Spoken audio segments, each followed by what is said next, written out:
Twende kwenye umeme sasa. Hiyo ilikuwa ni kionjo, utangulizi tu. Twende kwenye umeme sasa. Shetani akizuia umeme,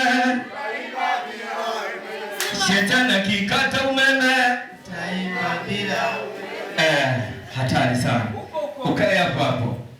Hiyo ilikuwa utangulizi, mwambie rafiki yako ulikuwa utangulizi. Nilikuwa najinyosha kwanza ili tufanye kweli.